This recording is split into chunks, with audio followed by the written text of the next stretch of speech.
오늘 고린도전서 10장 4절 말씀부터 보겠습니다. 우리 함께 읽어보겠습니다. 다 같은 신령한 음료를 마셨으니 이는 그를 따르는 신령한 반석으로부터 마셨음에 그 반석은 곧 그리스도시라. 아멘. 성경에서 반석은 그리스도다. 그리고 구약에서는 하나님으로 많이 표현하고 있습니다. 근데 여기서 우리가 좀 주목할 것이 있습니다. 우리가 이것이 출애굽할 때 광야에서 하나님께서 그 목이 말라 부르짖었던 백성들에게 그 반석을 쪼개셔서 그 생수를 내어주신 그 사건을 사도 바울이 기록하고 있는 것입니다. 근데 여기서 중요한 것은 무엇이냐면 그 생수가 어디서부터 나왔느냐죠. 신령한 반석으로부터 나왔다라는 것을 알아야 됩니다. 성경에서 이 반석이 어떠한 개념으로 우리에게 보여주고 있는지를 간단하게 좀 살펴보겠습니다. 자, 이 말씀은 출애굽기 17장 6절에서 사도 바울이 얘기를 하고 있는 겁니다. 내가 호렙산에 있는 그 반석 위 거기서 내 앞에 서리니 너는 그 반석을 치라. 그것에서 물이 나오리니 백성이 마시리라. 모세가 이스라엘 장로들의 목전에서 그대로 행하니라. 자, 여기서 반석이 추루라고 되어 있습니다. 자, 이것은 출애굽한 백성들이 마실 물이 없으니까 불평할 때에 하나님이 그 반석을 쪼개셔서 물을 마시게 하신 것인데요. 이것이 보여주는 그림이 바로 예수님의 십자가의 죽음이에요. 물론 그 당시 이들은 그것을 모르죠. 당연히. 알 수가 없는 겁니다. 그렇지만 하나님은 이스라엘을 통하여서 이스라엘에게 행하신 말씀, 또한 그들이 또 죄를 범하고 하나님 앞에 심판을 받는 이 모든 이스라엘의 역사가 말세를 당한 우리를 향하신 하나님의 메시지가 된다라고 하는 것이죠.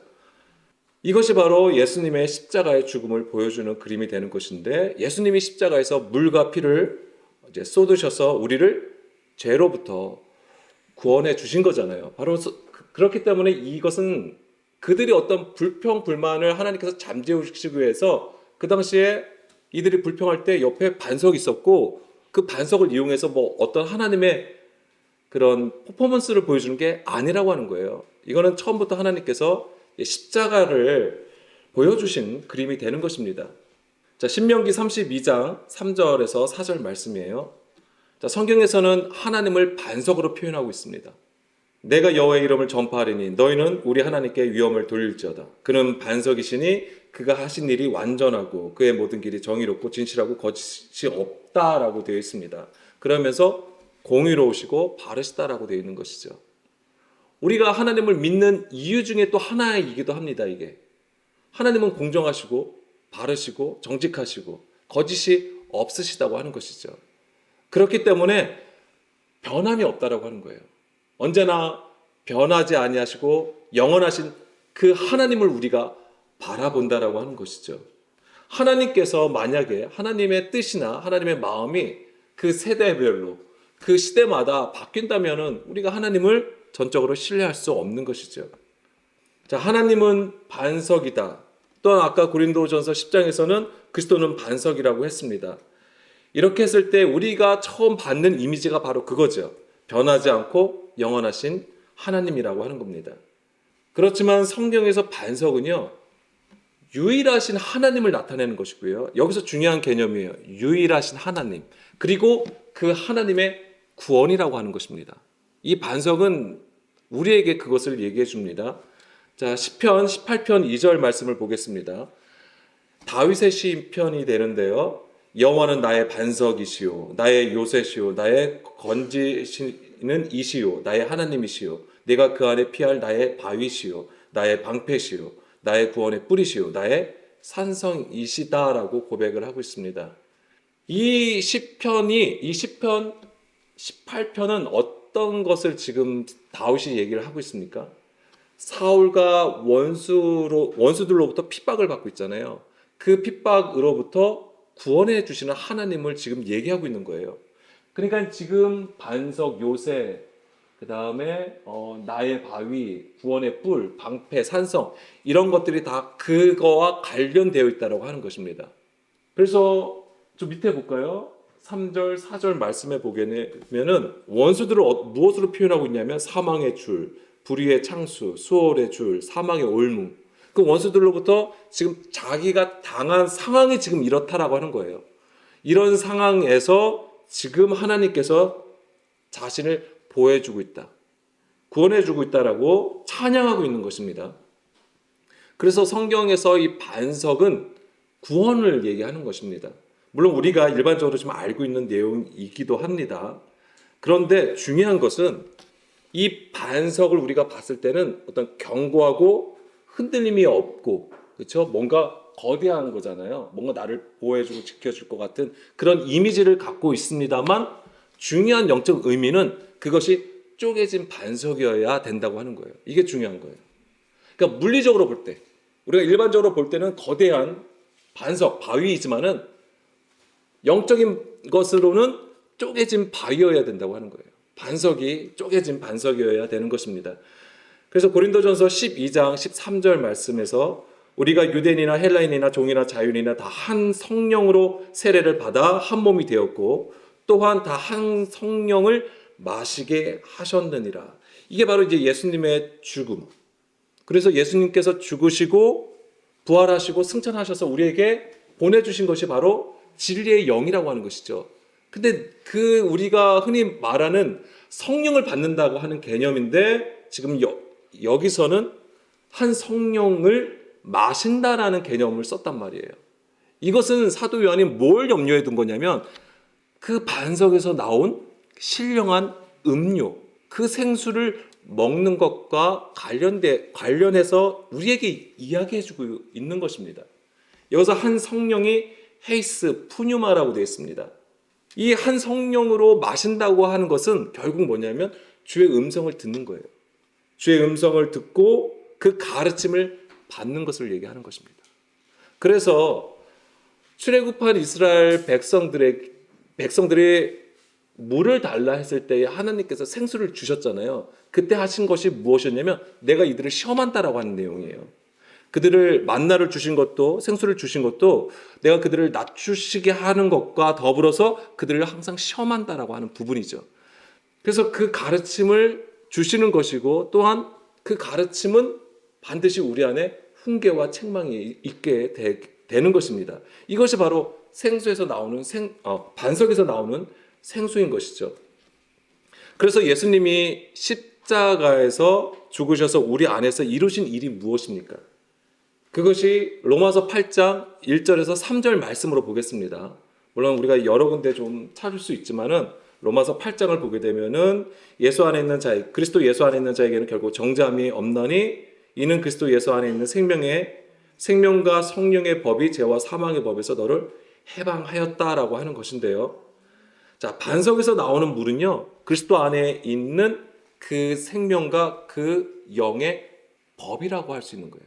그 생수가 뭐냐면 그냥 예수님의 말씀으로 우리가 얘기하는 것이고 이것을 좀 더 구체적으로 보면은 그 생명과 그 영의 법이에요. 여기서는 그러니까 생명의 성령의 법으로 되어 있지만은 앞에 다 정관사가 다 붙어요.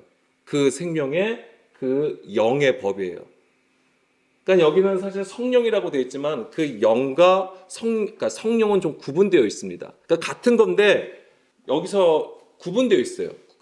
그래서 성령은 실제적으로 하기오스 푸뉴마가 되는 건데 여기서는 그냥 푸뉴마로 쓰였다고 하는 거예요. 그 푸뉴마.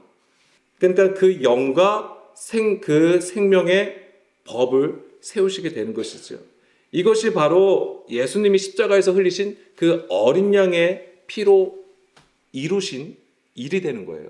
그것이 바로 한 영이라고 하는 것입니다. 한 영. 그래서 우리 안에 죄와 사망의 법을 폐하시고 그 생명과 그 영의 법을 세워주시는 것이죠. 그래서 3절 보게 되면은 육신의 모양을 따르지 않고 그 영을 따라 율법의 요구가 이루어지게 하시는 것입니다. 여기서 3절, 4절에서는 뭐가 나오냐면 육신이 나온다고 하는 거예요.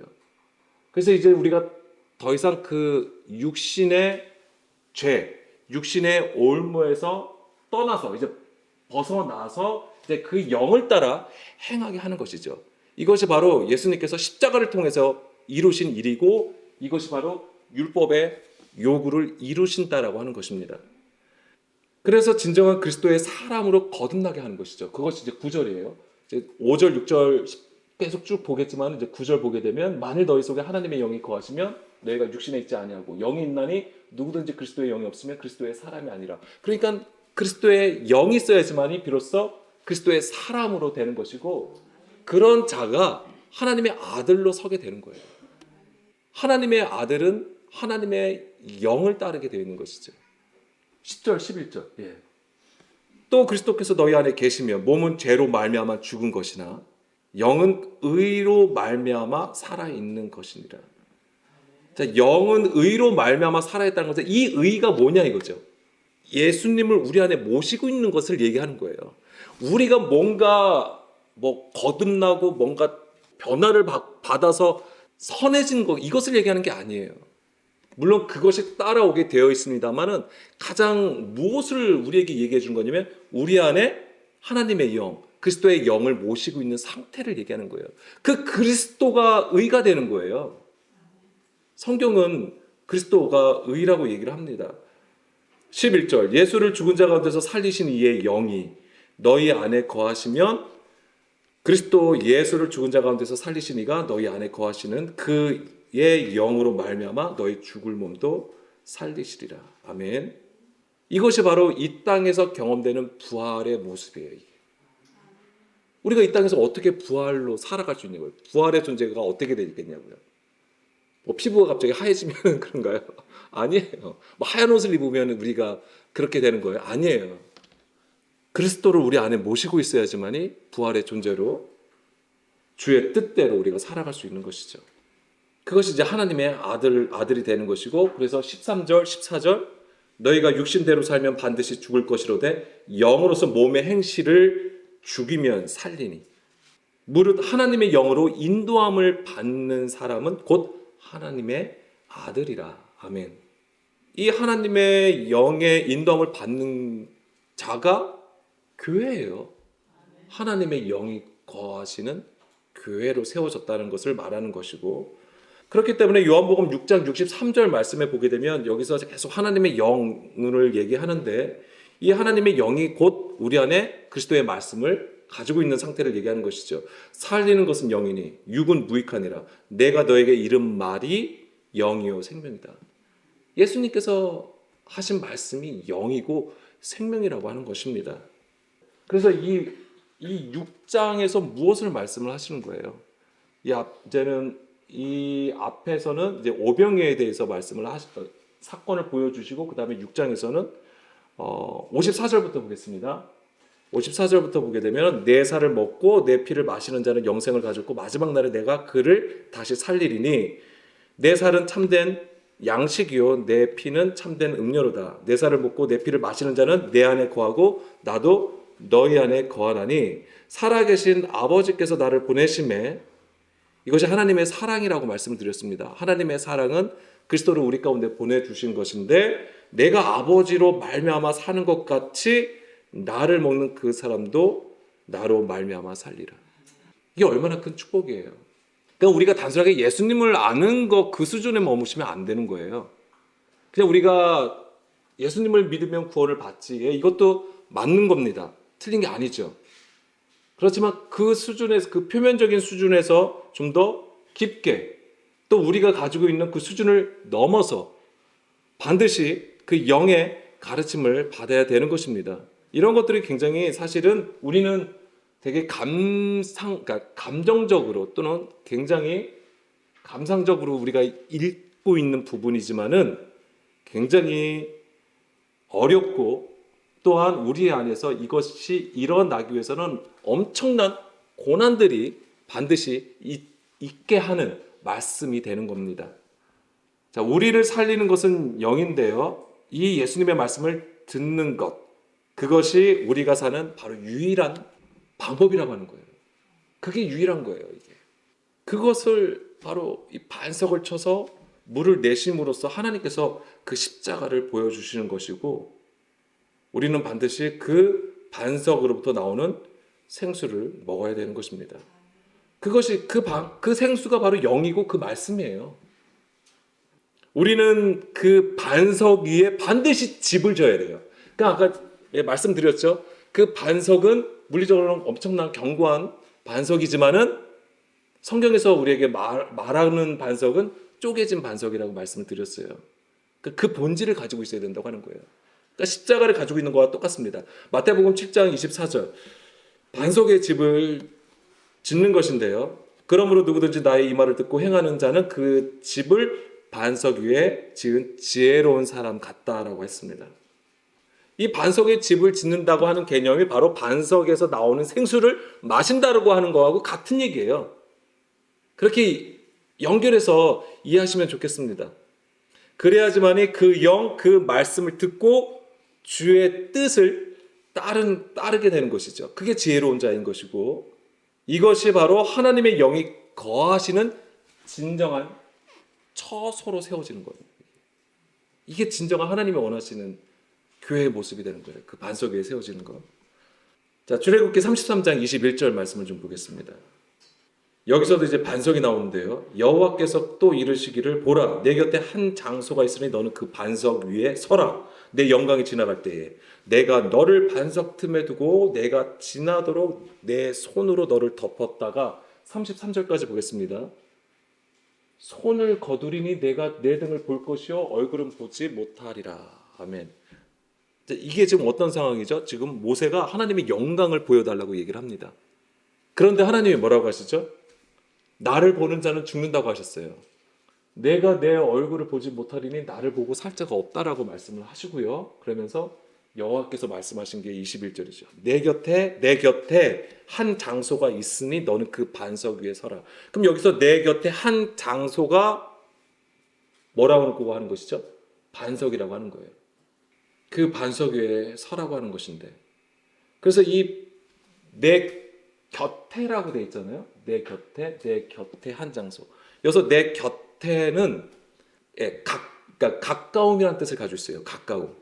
가깝다라는 뜻을 가지고 있어요. 근데 이게 영어로는 with예요. 뭐뭐와 함께라는 뜻을 가지고 있는 단어입니다. 그러니까 지금 여기서 내 곁에 나와 함께 있을 장소가 되는 거예요. 장소는 마콤. 성경에서 마콤, 그 장소가 의미하는 것은 무엇입니까? 그게 성전이에요. 성소를 가리키는 거예요. 하나님이 계신 곳을 얘기하는 것입니다. 근데 거기가 어디예요? 그 반석이라고 하는 거예요. 그리고 모세에게 그 반석 위에 서라라고 얘기하는 것이죠. 주와 함께 한다고 하는 것은요, 우리가 예수님 함께 하고 싶어요, 하나님 정말 주님과 함께 하고 싶어요 라는 것으로 되어지는 게 아니에요. 우리가 주의 뜻을 따라서 주의 길로 행할 때 좌우로 치우치지 아니하고 곁길로 행하지 아니할 때 그것이 함께 하는 거예요. 그게 어떤 글이냐면은 주의 길이 있습니다. 그럼 거기서 주의 길에서 서서 주님을 따라가는 것 자체가 주님께서 함께 하시는 거예요. 그러니까 주님은 우리가 여기 가면, 물론 우리가 이미지는 뭐냐면 우리가 이 장소에 가면 주님이 우리를 따라오고 우리가 또 이 장소로 가면 주님이 우리와 함께하고, 우리는 그렇게 생각을 하는 것이지만 성경에서 뭐냐면 이 반석을 생각하실 때 주의 길은 변하지 않습니다. 어떠한 이론과 어떠한 사상이 이렇게 막 해도 절대 어떤 시대에도 절대 변하지 않는 것이 진리의 말씀이에요. 그 길로 행함을 얘기하는 거예요. 그게 변하지 않는 반석이라고 하는 것이죠. 반석의 개념이에요. 그래서 우리가 곁길로 행하지 아니하고 좌우로 치우치지 아니하는 것. 곁길로 행한다는 것이 무엇이죠? 우리의 육신의 생각을 따라 우리가 옳다고 여기는 것으로 행하는 것 자체가 곁길이 되는 것입니다. 23절. 그래서 22절 보게 되면 내 영광이 지나갈 때 내가 너를 반석 틈에 두고. 근데 그 반석 위에 서라고 말씀을 하신데 그 다음에 뭐라고 하면 지나갈 때에, 내 영광이 지나갈 때는 어떻게 해야 되냐면은 반드시 내가 너를 반석 틈에 두신다라고 하는 거예요. 이 반석 틈, 추루 네카바라고 되어 있습니다. 네카바가 갈라진 틈이란 뜻인데 이게 나카르라는 단어에서 왔어요. 동사로는 뭐냐면 구멍을 뚫다, 꿰뚫다, 파내다라는 뜻을 가지고 있습니다. 꿰뚫은 어떤 곳을 얘기하는 거예요. 뭔지 아시겠어요? 예수님께서 요한복음 19장 33절입니다. 예수께 이르러서는 이미 죽으신 것을 보고 다리를 꺾지 아니하고 그중 한 군인이 창으로 옆구리를 찌르니 곧 피와 물이 나오니라. 자, 여기서 보면 로마 군인이 창으로 옆구리를 찌르죠. 여기서 찌르다가 뉘소라고 되어 있는데 이 뉘소가 여기에서만 쓰였어요. 근데 이 단어가 따끔하게 찌르다, 꿰뚫다라는 뜻을 가지고 있습니다. 관통하다는 것을 가지고 있어요. 그러니까 하나님께서 모세에게 바위 틈에 두신 것이 바로 이것을 보여주신 것과 같은 거예요. 그래야지만이 하나님의 영광을 보게 되는 것입니다. 근데 물론 하나님의 영광을 지나갈 때에 그걸 하나님께서 어떻게 하시죠? 그 손으로 덮으셨다가 떼시는 것을 보여주시는 것이죠. 그러면서 어떤 모습만 보죠? 예, 얼굴은 보지 못한다고 했어요. 등을 봤다 그랬어요. 그건 뭘 의미할까요? 그게 바로 자기를 부인하고 자기 십자가를 지고 예수님을 따르는 종의 모습인 거예요. 예수님을 따르는 거예요, 그게. 우리가 앞서가는 게 아닙니다. 우리가 뭔가 깨닫고 뭔가 알아서 앞서가는 게 아니고 오직 그 낮아짐으로 더욱 낮아짐 가운데에 주님을 따라가는 거예요. 그게 등을 보는 것입니다. 그게 하나님의 영광이 되는 거예요. 그러니까 우리가 나타나는 게 아니에요. 주님이 나타내시는 거예요. 그 영광은 우리는 그냥 따라가는 것이죠. 그게 주의 길이라고 하는 것입니다. 그래서 모세가 있던 그 반석의 틈은 바로 그리스도의 십자가를 보여주게 되는 것이고 그 반석 틈에 두심으로써 하나님은 하나님의 손으로 덮으셨다가 이제 거두시는 것이죠. 이것이 바로 그리스도를 힘입어서 주께로 나아가는 것이에요. 그게 성소예요. 그게 장소적인 개념으로 얘기하자면 그게 성소가 되는 거예요. 자, 히브리서 10장 19절입니다. 히브리서 10장 19절 20절 말씀 보게 되면 그러므로 형제들아 우리가 예수의 피를 힘입어 성소에 들어갈 담력을 얻었나니 이게 이제 십자가로 이루신 거잖아요. 그 길은 우리를 위하여 휘장 가운데로 열어놓으신 새로운 살 길이요 휘장은 곧 그의 육체니라. 이것을 지금 아까 출애굽기 33장 21절, 22절, 23절 말씀하고 연결해서 보셔도 좋을 것 같습니다. 저는 사실 그렇게 해서 이해가 됐어요, 오늘. 그래서 그 길은 바로 우리가 주의 등을 보고 따라가는 것을 얘기하는 거예요. 그래서 출애굽할 때에 항상 뭐예요? 예수님이 그 언약궤가 항상 앞서가게 되어 있어요. 지금도 마찬가지예요. 그건 변하지 않습니다. 그래서 우리가 예수의 피를 힘입어서 성소에 들어가는 것은 우리 안에 그리스도를 모시고 있는 것을 말하고 있는 거예요. 우리가 모시고 있는 것, 그것을 말하고 있는 것이고 그것이 바로 하나님의 영이 거하시는 성소가 되는 것이죠. 처소가 되는 것입니다. 그리고 10장 21절, 히브리서 10장 21절 계속 이어서 보겠습니다. 또 하나님의 집 다스리는 큰 제사장이 계심에 우리가 마음의 뿌림을 받아 악한 양심으로부터 벗어나고 몸은 맑은 물로 씻음을 받았으니 누구 얘기입니까? 바로 예수님의 얘기예요. 참 마음과 온전한 믿음으로 하나님께 나아가자. 자, 시편 61편 2절 4절 말씀 보겠습니다. 자, 내 마음이 약해질 때의 땅 끝에서부터 주께 부르짖으오니 자, 이 땅 끝에 이르는 자가 하나님을 찾습니다. 우리가 마음이 안전하고 편안하잖아요. 하나님 안 찾아요. 어느 순간 하나님과 멀어집니다. 그게 참 우리의 연약함인 것 같아요. 그럴 수밖에 없는 것 같아요. 또한 3절 부르짖으오니 나보다 높은 바위에 나를 인도하소서. 내가 지금 땅끝에 이르렀어요. 그때에 하나님 앞에 뭐라고 간구하냐면 나를 높은 바위에 인도해달라고 얘기를 합니다. 그러면서 주는 나의 피난처시요 원수를 피하는 견고한 망대이심이니이다. 내가 영원히 주의 장막에 머물며 내가 주의 날개 아래에 피하리다. 그러니까는 여기서 이제 높은 바위. 근데 이게 이제 반석이죠. 반석과 같은 것이고 그곳은 나의 피난처가 되는 것이고 견고한 망대가 된다고 하는 거예요. 그러면서 그곳으로 피하여 서는 것이 뭐냐면 주의 날개 아래에 있는 것과 같다라고 하는 것입니다. 자, 이 주의 날개 아래가 바로 성령의 운행하심이에요. 이 개념은 이런 개념들을 우리가 가지고 있어야 됩니다. 물론 여기서는 이 2절에서는 우리의 어떤 물리적인 약함을 얘기해 주는 것이지만은 그것은 물리적인 약함을 얘기하는 게 아니에요. 우리가 진짜 약한 게 무엇입니까? 진리가 없는 것이 약한 거예요. 그래서 이제는 영적인 여자로 우리가 서게를 할 때에 우리가 뱀의 미혹을 받기 쉽다라고 하는 것입니다. 그럴수록 자꾸만 보이는 것, 들려지는 것, 나타나는 것, 이런 것에 집중할 수밖에 없는 거예요. 우리의 연약함이 그러한 구조를 가지고 있어요. 그렇지만 진리 가운데 서게 되면은 그 본질의 것을 본다라고 하는 것입니다. 창세기 3장에 이제 그런 그림들을 다 우리에게 보여주시는 것이고. 그래서 오늘 우리의 구함은 바로 이 높은 바위로 인도해 달라는 것. 그 반석 위에 집을 짓게 해달라는 그 구함이 있어야 되는 거예요. 물론 우리의 수고와 열심이 있어야 됩니다. 다만 그것이 하나님을 향하여 나갈 때에 헛된 수고가 되지 아니하도록 오늘도 우리가 깨어서 하나님 앞에 엎드리는 것이죠. 그 열심은 가지고 있으셔야 돼요. 우리가 가지고 있어야 돼요. 그 열심은. 물론 사람의 행함이 헛된 것이다라고 얘기를 하지만 하나님이 우리에게 허용하는 열심도 있다라고 하는 거예요. 그 열심은 반드시 있어야 되죠. 하나님을 향한 걸음은 있어야 되는 것입니다.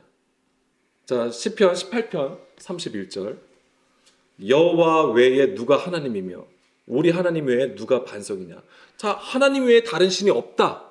자, 이것을 얘기를 하면서 또한 하나님이 외에 누가 반석이냐를 얘기를 하는 거예요. 이런 것들이 같이 연결해서 우리가 이해해야 되는 것이죠. 반석을 알 때에. 이 하나님이 힘으로 내게 띠띠우며 내 길을 완전하게 하시며 나의 발을 안 사슴 발 같게 하시며 나를 나의 높은 곳에 세우시며. 자, 여기서 중요한 그림이 하나가 있습니다. 뭐냐면 33절 보게 되면 나의 발을 암사슴 발 같게 하시며 나를 나의 높은 곳에 세우시며. 이 왜 암사슴 발이 왜 나왔을까요? 절벽, 이 높은 산, 굉장히 가파르겠죠. 그럼 거기를 올라갈 수 있는 게 바로 이 사슴의 다리예요. 그러니까 그 우리가 높은 지경으로 나가기 위해서 그게 바로 뭐예요? 하나님이 계신 곳을 의미하는 거잖아요. 그 영의 수준이 높은 곳을 얘기하는 건데 거기 나가기 위해서는 바로 이 암사슴의 발이 필요하다라고 하는 것입니다. 사실 사슴이 어떤 존재죠? 근데 성경에서 사슴은 또 어떤 존재로 나오죠? 목마른 자로 나와요. 그래서 그 갈급함으로 시냇물을 찾아가는 존재로 나옵니다. 시편 42편 1절이요. 하나님이여 사슴이 시냇물을 찾기에 갈급한 같이 내 영혼이 주를 찾기에 갈급하니이다. 이게 있어야 되는 거예요. 그러니까 제가 이걸 지금 반석, 쪼개진 반석, 그 생수를 내는 반석인데 그게 하나님께서 우리에게 주시는 거예요. 예수 그리스도를 우리 가운데 보내주셨어요. 그럼 우리가 가만히 있으면 되는 거냐? 그게 아니라고 하는 거예요. 이것이 있어야 되는 거예요. 이 암사슴의 발, 그 갈급함이 있어야 된다고 하는 거예요. 목숨을 걸고 가는 거예요. 정말 발 하나 헛디디면 그냥 죽는 거예요. 근데 그 목숨을 걸고 그 생수를 찾아가는 것입니다. 이 사슴의 발을 가지고 있을 때 이 높은 바위를 기꺼이 갈 수 있는 것이고 그것이 바로 그 목마름이 있는 자들이 과감히 하나님을 향하여 서는 것입니다. 필요해요. 지금 우리가 그게 필요한 거예요. 지금 우리의 어떤 안전함, 우리의 편안함, 그것으로 우리가 위안을 받을 게 아니란 말이에요. 받아도 우리가 등불을 켜고 깨어있는 자로 서야 되는 것입니다. 자, 마태복음 7장 24절.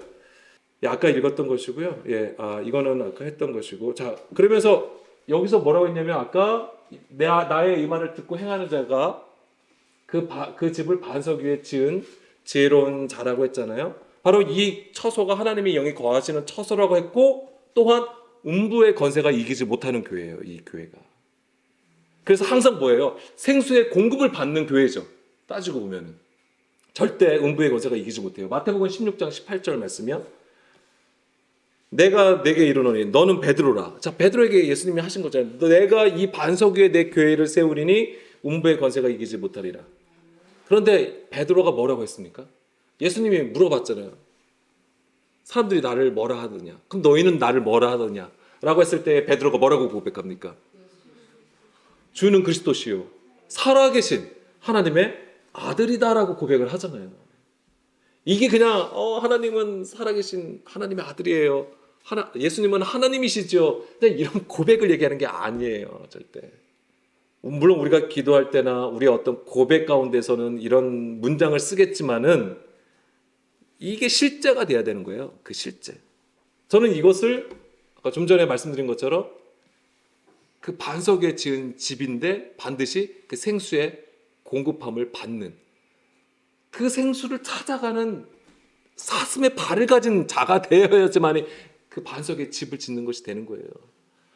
그래서 이제 신명기 32장 12절 그래서 이 교회가 세워지는 반석에서 이 말씀의 공급함이 반드시 있어야 돼요. 여기 뭐라고 그래야 되면 12절에 여호와께서 홀로 그를 인도하시고 그와 함께 한 다른 신이 없다. 자, 여기서도 보게 되면은 아까 반석 얘기하고 나 외에 다른 신이 없다라고 얘기를 한 거잖아요. 근데 신명기에서 보면 다 이런 개념들이 있기 때문에 그런 고백이 나오는 거예요.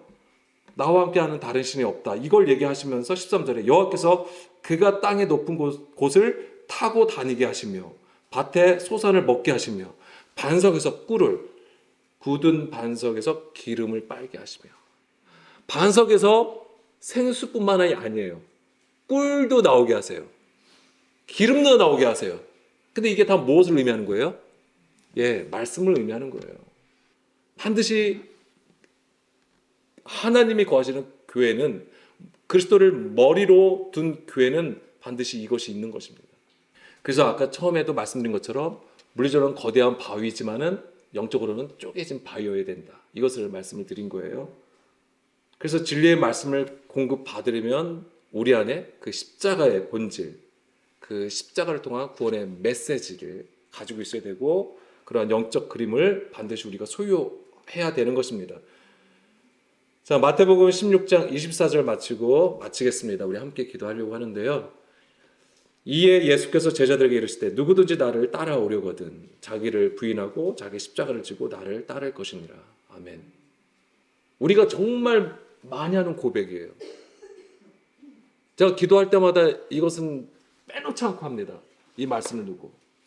그런데 정말로 내가 내 안에 그리스도를 따라감이 과연 어떻게 이루어지고 있는가? 이거를 우리가 좀 고민할 필요가 있는 거예요, 지금. 우리가 예수님을 알고 예수님을 따른다고 해요. 근데 우리는 예수님을 어떤 모양으로 따르고 있는 것이지?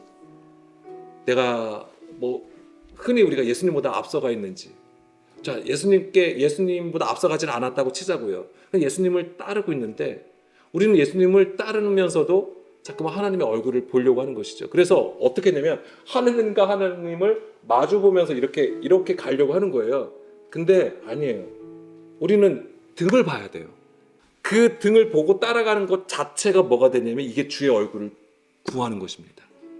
그 그림을 좀 잘 생각을 하시고 우리가 하나님 앞에 섰으면 좋겠습니다.